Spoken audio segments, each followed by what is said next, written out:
এভারেজলি আলহামদুলিল্লাহ ভালো, 20,000-এর মতো হয়েছে। বাজেট আব্বু ডিসাইড করেছে, তো 20,000-25,000-এর মধ্যেই ছিল। তো সবার মিলে ফুল ফ্যামিলি সবাই আসছি, শুধু বড় বোন বাদে, বড় বোনের বিয়ে হয়ে গেছে, সবাই আসছে একসাথে। আব্বু নিজের জামা কখনো আগে কেনে না, আগে আমারটা, তারপর আমার বড় ভাই বোনেরটা, তারপর আম্মুটা, তারপর যদি টাকা বাঁচে তাহলে আব্বু নিজেরটা করে। আমরা অলওয়েজ চেষ্টা করি আব্বুর জন্য একটা ছোটখাটো গিফট আগে থেকে রেখে দেওয়ার জন্য, কারণ আব্বু নিজে থেকে কখনো কিছু কিনে না, তাই আমরা আগে থেকে আব্বুর জন্য ছোট্ট একটা খাটু গিফট কিনে রেখে দেই, যাতে পরবর্তীতে আব্বুকে দেওয়া যায়। আব্বুর জন্য একটা ছোট্ট একটা স্যাক্রিফাইস আমরাও করি, শুধু আব্বু না। এটা কেউই বলতে পারবে না কাকে বেশি, দুজনকে সমপরিমাণে ভালোবাসি। হ্যাঁ, কিন্তু স্যাক্রিফাইস আব্বু বেশি করে টাকা পয়সার দিক দিয়ে, আর আম্মু করে ঘরের দিক দিয়ে, যেমন আমাদের পড়াশোনা করানোর জন্য আম্মু হেল্প করে। দুজনকে সমানভাবে ভালোবাসা হয়, এটা বলা যাবে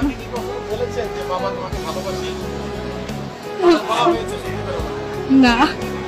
সত্যি ভালো ভালো আছেন আপনি? জি, মেয়ের কথা শুনে হ্যাঁ। আচ্ছা, এই যে আপনি পরিবারের সবার জন্য শপিং করলেন, সচেতনতার কান্না করতেছে, আমি আপনাকে একটা কথা বলতে চাই, আপনি তো পাশে আসবেন, আপনি বলেছেন যে আপনি এখন পর্যন্ত আপনার বাবাকে কখনো বলতে পারেন না যে আপনি আপনার বাবাকে ভালোবাসেন। আমরা চাইবো আজকে অন রেকর্ডে আপনি আপনার বাবাকে বলবেন যে আপনি আপনার বাবাকে ভালোবাসেন। আঙ্কেল, আপনি একটু ধরবেন আপনার মেয়েটাকে, আপনি একটু বলেন আপনার বাবাকে আপনি ভালোবাসেন।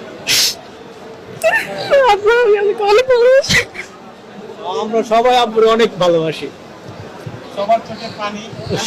আপনি একটু আপনি এদিকে ফ্যামিলি দেখতে পাচ্ছেন যে আজকে একটা ঈদের কেন্দ্র করে তাদের থেকে চোখে জল, আসলে এটা হচ্ছে আনন্দের আনন্দের উৎসব, আনন্দের উৎসব।